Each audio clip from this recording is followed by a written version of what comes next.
Que c'est beau! Tu te promènes avec ton ami et tu regardes le ciel. Le soleil semble un peu différent aujourd'hui, comme s'il avait une sorte d'anneau autour de lui, un peu comme un arc-en-ciel. Hé, regarde ça! Ton ami lève la tête de son téléphone. Tu ne devrais pas regarder directement le... Arrête tout, dit-il brusquement. C'est un halo solaire. Il faut trouver un abri tout de suite, à moins que tu aies le plus grand parapluie du monde sur toi.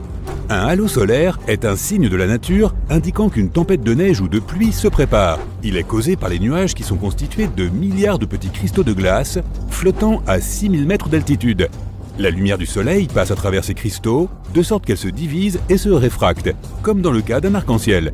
Ne regarde pas directement le halo solaire, c'est certes très tentant car ce n'est pas un phénomène que tu peux observer tous les jours, et en plus c'est vraiment beau, mais les ultraviolets peuvent brûler les tissus exposés de ta rétine et causer de graves lésions oculaires.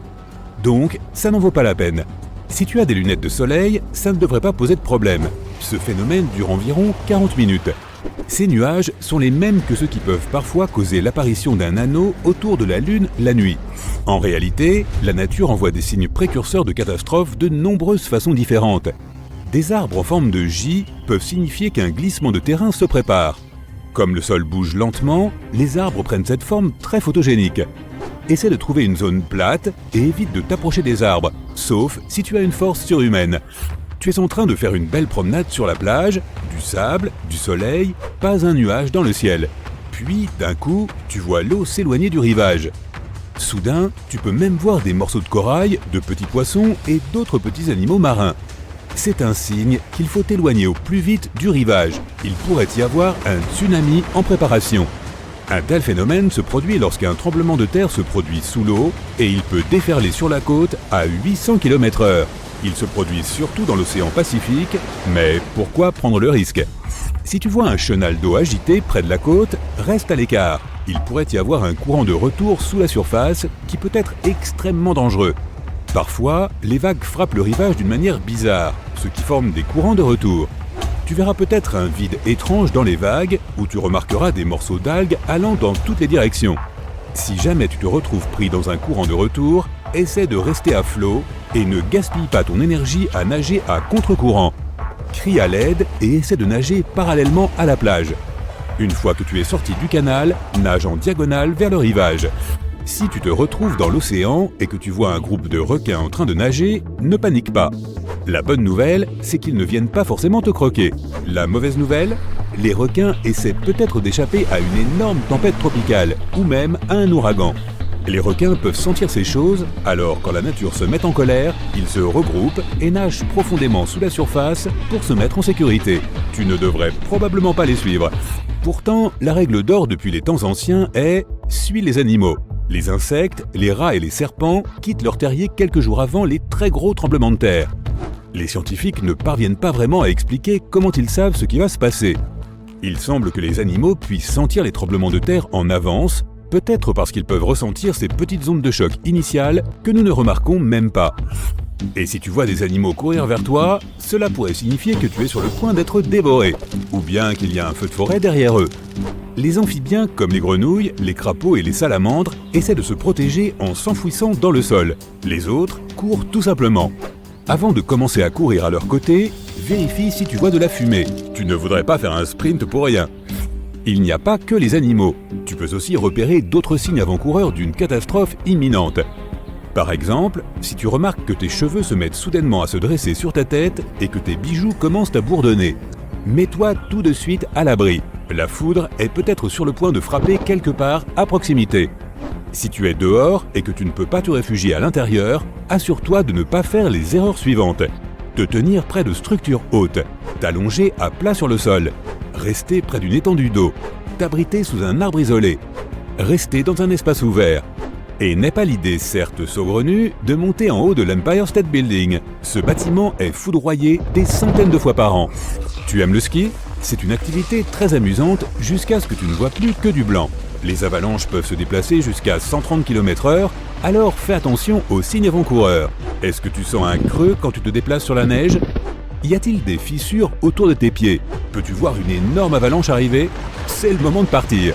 Parfois, un orage mélange sa lumière bleue avec la lumière rouge du soleil et tu obtiens un vert assez impressionnant.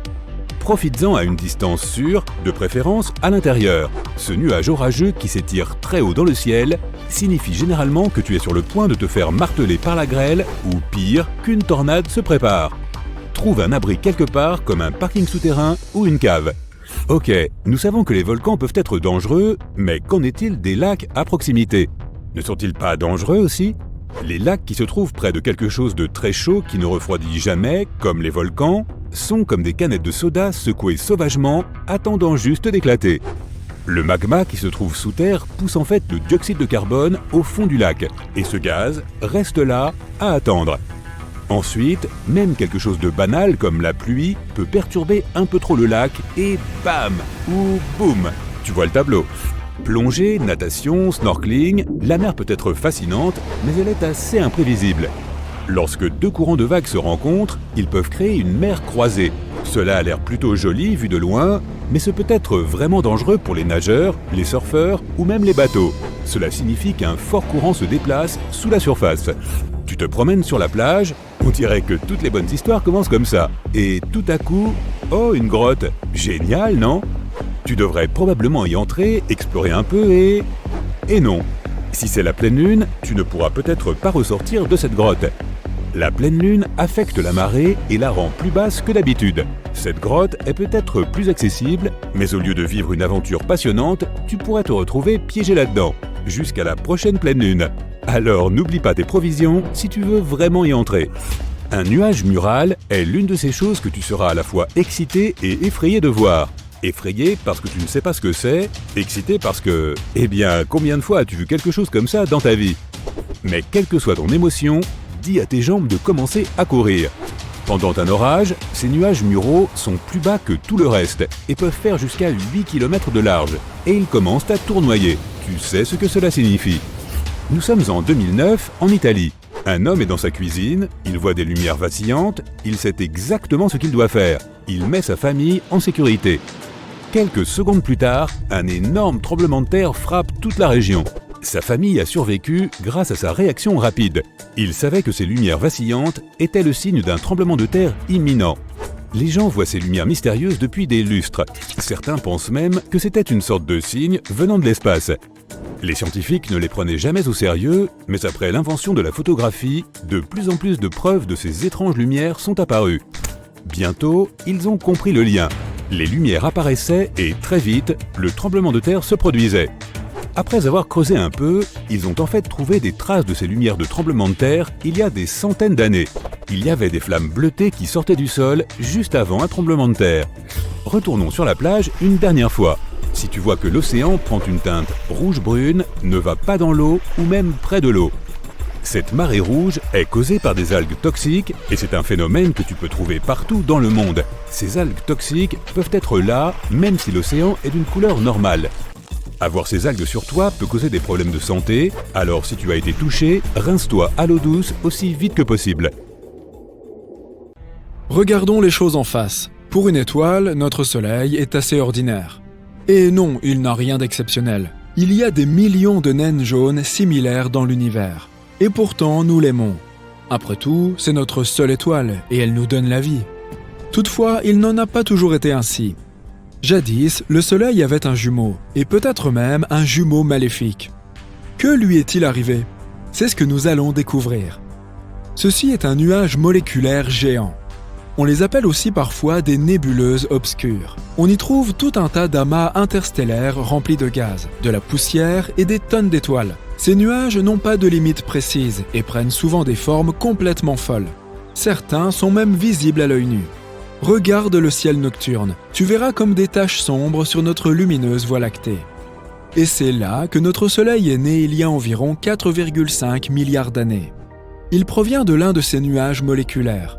Il y a toutes ces années, des ondes d'énergie sont passées par là. Elles ont rassemblé toute cette matière et ont comprimé ces amas en de denses noyaux. C'est alors qu'une proto-étoile est née. Cette jeune proto-étoile était une boule d'hydrogène et d'hélium encore tiède. Puis, des millions d'années plus tard, la température et la pression à l'intérieur de la boule ont augmenté. Et c'est ainsi que notre étoile est née, le Soleil. Mais tout ce qui se trouvait dans ce nuage n'a pas contribué à sa formation. Un reste s'est mis à tourner autour de la nouvelle étoile. Et comme tu l'as peut-être deviné, cette matière s'est progressivement transformée en planète. Et notre Terre a vu le jour. Voilà comment notre système solaire a été créé. Mais il est possible que ce ne soit pas tout, et qu'au moment où notre étoile naissait, il en naissait aussi une autre, le jumeau perdu du Soleil, fabriqué à partir des mêmes matériaux. Mais qu'est-ce qui nous dit qu'il existe ? Récemment, des scientifiques ont créé des modèles afin d'en savoir plus sur la naissance des étoiles. Et ils leur ont révélé que la plupart des étoiles ne naissent pas seules mais en amas, ou tout au moins avec un frère. Après d'autres recherches, nos savants ont pu confirmer que les étoiles formées à l'intérieur des nuages moléculaires étaient le plus souvent accompagnées. Il arrive que les deux étoiles restent ensemble. Par exemple, la petite tournera autour de la plus grande. Elles peuvent même former des systèmes à étoiles doubles, triples et plus encore. En d'autres cas, leurs chemins divergeront. Pour toujours. C'est probablement ce qui est arrivé à notre Soleil. Mais il pourrait avoir eu un frère ou une sœur lui aussi. Peut-être même plus qu'un. Toute une fratrie. Et même un grand jumeau, avec une masse et des caractéristiques similaires. Mais si c'était le cas, où serait-il, ce deuxième Soleil ? Nous avons une hypothèse. Et d'après celle-ci, ce jumeau serait peut-être plus néfaste qu'il n'y paraît. Dans les années 80, les scientifiques ont commencé à remarquer que quelque chose se répétait dans l'histoire de la Terre. Environ tous les 27 millions d'années, des extinctions à grande échelle semblent se produire sur notre planète. Plutôt étrange, non ? Tous les 27 millions d'années, une catastrophe est venue modifier notre biosphère pour toujours. Comme quelque chose de programmé, une espèce de cycle. Et puis, l'astrophysicien Richard Muller a suggéré qu'il y avait peut-être quelque chose qui causait ces événements, un certain corps céleste. Selon lui, il pourrait s'agir d'une étoile naine que nous ne pouvons pas voir en raison de sa faible luminosité. Elle pourrait être située à environ 1,5 année-lumière de nous. Cette étoile tournerait autour du Soleil sur une orbite immense, et il lui faudrait environ 27 millions d'années pour faire un tour complet. Et lorsqu'elle se rapproche du Soleil, c'est le chaos total. En s'approchant de nous, ce fauteur de troubles modifie la trajectoire des comètes venues du nuage de Oort ou de la ceinture de Kuiper. Le résultat, c'est que toutes ces comètes se précipitent tout droit sur nous. Et puis, elles s'écrasent sur la Terre et provoquent de grandes extinctions, comme ce fut le cas pour les dinosaures. Cette étoile hypothétique a été nommée Némésis. C'est le nom de la divinité grecque du châtiment céleste. Mais pourquoi se venge-t-elle de nous ? Aucune idée. Peut-être n'a-t-elle pas apprécié le fait qu'un jour, le Soleil a absorbé toute la poussière et le gaz de son nuage moléculaire. Le Soleil est devenu une étoile assez grande, mais son jumeau est resté sombre et petit. Et en plus, il s'est retrouvé au milieu de nulle part. On serait tous un peu amers si ça nous arrivait. Les scientifiques ont proposé différentes hypothèses sur cette mystérieuse Némésis. Peut-être s'agit-il d'une naine brune ou rouge. Les restes d'une étoile qui a complètement épuisé son combustible. Ou peut-être n'est-ce pas du tout une étoile, mais une planète vagabonde plus grande que Jupiter. Quoi qu'il en soit, son existence n'est pas vraiment une bonne chose pour nous. Mais nos tentatives pour la trouver ont malheureusement toutes échoué. À l'heure actuelle, nous n'en avons encore trouvé aucune trace. Des études récentes ont remis en question la théorie des extinctions régulières.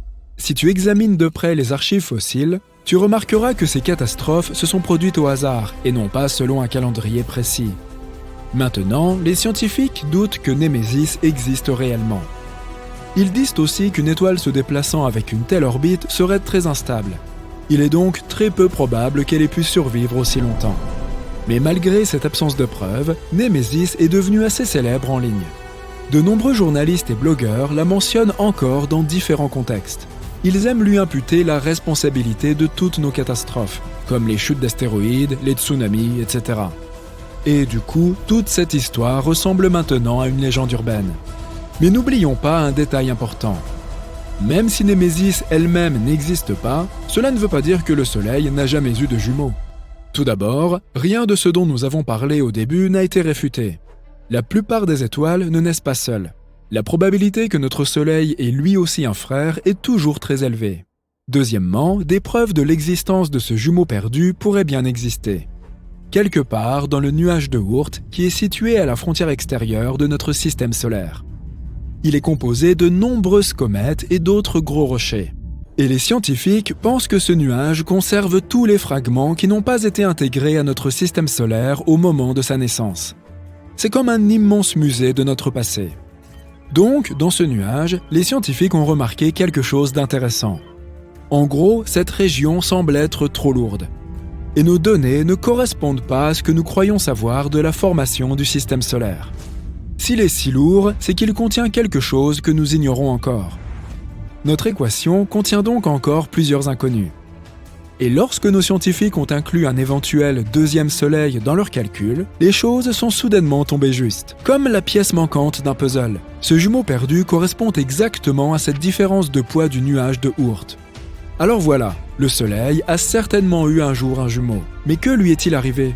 Et où est-il aujourd'hui? Malheureusement, cette étoile est sans doute déjà très loin. Probablement après leur naissance, le Soleil et son frère ont passé quelques millions d'années ensemble. Puis ils ont dû se séparer pour toujours. Maintenant, ce jumeau pourrait se trouver à des centaines d'années-lumière de nous.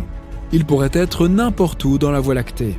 En théorie, nous pourrions le retrouver, mais ce serait assez difficile, car il nous faudrait examiner toutes les étoiles similaires à notre Soleil, ayant à peu près le même âge, et ce dans toute la Voie lactée. Et même si nous dressions la liste de ces étoiles, que ferions-nous ensuite? Nous n'aurions aucun moyen de savoir lequel de ces soleils est né du même nuage que notre astre. Ce jumeau restera donc très probablement perdu pour toujours, et notre Soleil restera à jamais solitaire. Quelle triste histoire. Mais ne te désole pas, pour nous c'est beaucoup mieux. Si nous avions deux soleils, notre système ne serait jamais devenu ce qu'il est aujourd'hui. Notre planète pourrait bien ne jamais avoir vu le jour, et il n'y aurait pas de vie. Nous devrions donc être reconnaissants de cette séparation. D'un autre côté, nous aurions des couchers de soleil comme sur la planète Tatooine. Ce serait... Savais-tu que notre soleil est en fait vert? D'accord, je plaisante. En réalité, il estimate de toutes les couleurs imaginables en même temps. Attends, quoi? Je sais que ça a l'air d'une blague, mais je suis sérieux. Tu ne vois pas? En fait, notre soleil contient absolument toutes les ondes du spectre lumineux. Il est à la fois rouge, bleu, vert, jaune, et j'en passe. D'après toi, d'où viennent les arcs-en-ciel? Lorsque la lumière du soleil se reflète sur des gouttelettes d'eau dans l'air, elle se divise en un ensemble d'ondes colorées que nous pouvons voir individuellement. Et lorsqu'elles sont toutes réunies, nous percevons un rayon de lumière blanche. Nos yeux sont incapables de saisir le concept de toutes les couleurs en même temps. C'est pourquoi leur combinaison nous semble blanche. Attends, me dis-tu, mais pourquoi le blanc? Le soleil n'est-il pas jaune? Oui, il est jaune aussi, mais s'il te plaît, ne le fixe surtout pas pour le vérifier. Il apparaît bien blanc lorsque nous l'observons depuis la Station spatiale internationale. C'est la couleur réelle du Soleil, telle que nos yeux l'aperçoivent. Il prend une teinte jaunâtre lorsque ses rayons sont dispersés dans l'atmosphère terrestre. Notre atmosphère ne laisse pas bien passer les rayons bleus du spectre. Mais les rouges, bien sûr. Et pourquoi pas? C'est d'ailleurs pour cela que le ciel nous paraît bleu. L'atmosphère disperse cette teinte un peu partout. Au lever et au coucher du soleil, les courtes ondes bleues sont réfléchies, mais les longues ondes rouges nous parviennent parfaitement. C'est pourquoi nous voyons les couchers de soleil rose, orange ou rouge. Mais que se passerait-il si le soleil avait une autre couleur? Pour répondre à cette question, répétons rapidement ce que nous avons appris. Premièrement, le soleil contient tout le spectre des couleurs. Deuxièmement, notre atmosphère est du genre rayon bleu, nope, rayon rouge, quand tu veux. Tu as donc probablement déjà deviné ce qui se passerait si le soleil était, disons, rouge. Le monde entier ressemblerait à ce qu'il est lors des couchers de soleil. Pas mal, non? Nous n'aurions même pas besoin d'attendre le soir pour admirer le ciel écarlate. De l'eau orange et une lune rouge vif, oui, ce serait moins lumineux que ce à quoi nous sommes habitués. Mais ce serait quand même pas mal. D'ailleurs, un jour, le soleil deviendra vraiment rouge. À la fin de sa vie, il se dilatera et se transformera progressivement en géante rouge avant de s'éteindre. Mais, ce ne sera pas très amusant pour nous, alors. Espérons que nous ne serons plus là pour voir ce moment. Je sais que moi, en tout cas, je ne serai pas là. J'ai une fête à laquelle je dois absolument aller. Et si le soleil était vert? La vérité, c'est que le soleil est vert. Oh, je sais, je t'entends d'ici. Attends, tu te moques de moi? Tu ne viens pas de dire qu'il était blanc? Bonne remarque, d'ailleurs. Pas exactement, mon pote. Le soleil a juste l'air d'être blanc. Mais techniquement, sa température est d'environ 5500 C, et la longueur d'onde maximale du spectre du soleil correspond à la teinte vert-bleu. Mais pour s'assurer que le soleil est bien vert, il faut occulter le reste du spectre visible. Notre atmosphère laissera alors passer une couleur verte pure. Que se passera-t-il alors? Tout sera vert, et tout deviendra aussi un peu plus sombre. Avoue que ce n'est pas si facile d'être vert. Bon, passons à autre chose. Maintenant, peignons le soleil en bleu. Les étoiles bleues existent réellement. On les appelle les géantes bleues. Heureusement, notre soleil n'en fait pas partie. Pourquoi heureusement? Parce que si c'était une géante bleue, ce serait une étoile jeune, belle, incroyablement grande et très, très chaude. La logique, le rouge est chaud, le bleu est froid, ne s'applique pas aux étoiles. Les étoiles les plus chaudes sont blanches et bleues, et les plus froides sont jaunes et rouges. En fait, notre soleil est très froid comparé à d'autres étoiles. Prends la température moyenne de ta ville et multiplie-la par des centaines de milliers. Oui, nous sommes aux prises avec le réchauffement climatique. Mais l'embrasement de la planète? Non. Merci, on va éviter. Quoi qu'il en soit, imaginons que le soleil devienne bleu. Comment verrions-nous le monde? Étonnamment, rien ne changerait. Tu te souviens que j'ai dit que l'atmosphère diffuse la lumière bleue? C'est pourquoi, dans ce cas, tout resterait pratiquement inchangé. Le ciel deviendrait peut-être plus bleu, mais nous ne verrions pas de grande différence. Enfin, l'option la plus sombre, sans jeu de mots. Et si notre soleil devenait noir? Fais des réserves de lampes et de bougies, car il n'y aura plus de lumière. Partout dans le monde, les gens utilisent l'électricité 24 heures sur 24 et 7 jours sur 7. Nous ne pouvons plus non plus voir la Lune. Après tout, si nous pouvons l'observer aujourd'hui, c'est uniquement parce que les rayons du soleil se reflètent sur elle. Il ne nous reste donc plus que les étoiles pour éclairer nos nuits. Mais elles ne nous sont pas d'un grand secours. Heureusement, ce scénario est totalement irréaliste et il n'y a pas d'étoiles noires, n'est-ce pas? Eh bien, non, il n'y a pas d'étoiles noires. Et pourtant, notre soleil finira un jour par devenir complètement noir. Et je ne parle pas d'un trou noir. Je parle ici de naines noires. Tu as probablement entendu parler des naines blanches. Peut-être même de 7 nains. Hihihi. Lorsqu'une étoile comme notre soleil est sur le point de finir sa vie, elle se dilate et se transforme en géante rouge. Puis, perdant progressivement ses couches supérieures, elle se transforme en naine blanche. Ne produisant plus de combustible, elles se refroidissent lentement. Il ne reste plus qu'un petit noyau qui vit sa vie et brûle de 1000 feux. Et lorsque l'étoile se refroidit complètement, eh bien, oui, c'est vrai, elle se transforme en naine noire. Mais tu n'en as probablement jamais entendu parler. Pourquoi? Parce que, surprise, elle n'existe pas. Et non, je n'ai pas menti. Le fait est qu'une étoile a besoin d'environ 1 quadrillion d'années pour se transformer en naine noire. Et notre univers est encore un bébé. Il n'a qu'environ 14 milliards d'années. Aucune étoile n'a donc encore atteint ce stade. Même les plus anciennes émettent encore un peu de lumière. C'est pourquoi les étoiles noires ne sont qu'une théorie. Et il est peu probable que nous puissions un jour en voir un jour une. Mais souviens-toi du célèbre dicton « Les étoiles que nous voyons la nuit sont déjà des fantômes car leur lumière ne nous parvient que maintenant ». C'est un mythe. Elles sont toutes encore vivantes. Et c'est tant mieux. Pourquoi est-ce que je te raconte tout cela? Imaginons que notre soleil se transforme en naine noire. Tout le système solaire serait immédiatement plongé dans l'obscurité absolue. Il ferait également très froid. La Lune quitterait son orbite et s'écraserait sur la Terre. Attends une minute. Oublions ce moment et supposons que nous sommes encore en vie. Heureusement, nous ne gèlerions pas instantanément, comme tu pourrais le penser. Le noyau de la Terre a sa propre température, plus de 5000 C. Mais les températures à la surface de la planète chuteraient tout de même immédiatement à 0 °C. Le noyau se refroidit progressivement. Tous les 2 mois, sa température serait multipliée par 2. En seulement 2 mois, la température à la surface de la Terre serait de 123 degrés C. Et 1 an, elle atteindrait 270 degrés C. La plupart des plantes disparaîtraient rapidement, non pas à cause du froid, mais de l'absence de photosynthèse. D'autres vivraient un peu plus longtemps grâce à l'oxygène encore présent dans l'atmosphère. Et curieusement, les arbres survivraient très longtemps.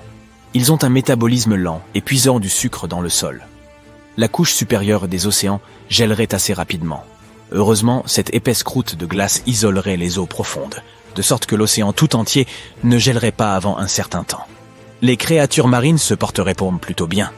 Elles existaient bien avant nous et sont déjà habituées aux changements de température extrêmes, au manque d'oxygène et de nourriture, aux pressions énormes et aux autres joies de la vie en eau profonde. Et nous, les humains? Tout d'abord, nous commencerions à tomber malades. Sans vitamine D, les gens seraient confrontés à un grand nombre de problèmes de santé. Par ailleurs, notre corps a besoin de la lumière du soleil pour produire de la mélatonine. Cette mélatonine nous aide à comprendre quand nous devons nous coucher et nous réveiller. Si les gens n'avaient pas cette hormone, Leur corps deviendrait très perturbé et ne comprendrait pas s'il a besoin de dormir ou non. Cela signifierait des insomnies pour de nombreuses personnes. Mais nous pourrions quand même survivre. Nous aurions 2 options. Construire des sous-marins géants et descendre dans les profondeurs de l'océan, plus près du noyau de la Terre. Ou rester à la surface et vivre notre vie dans un endroit où nous aurions des sources d'énergie géothermique. En Islande, par exemple. Nous pourrions aussi nous installer près des volcans, dont la chaleur suffirait à nous réchauffer pendant longtemps. Notre vision s'adapterait à l'obscurité. Mais à un moment donné, elle atteindrait son maximum. Il faudrait donc s'habituer à vivre dans le noir complet. Mais qui sait? Peut-être que nous nous adapterions aussi à cette vie. Quelle option préférais-tu? Vivre au fond de l'océan dans un sous-marin ou à la surface près des volcans?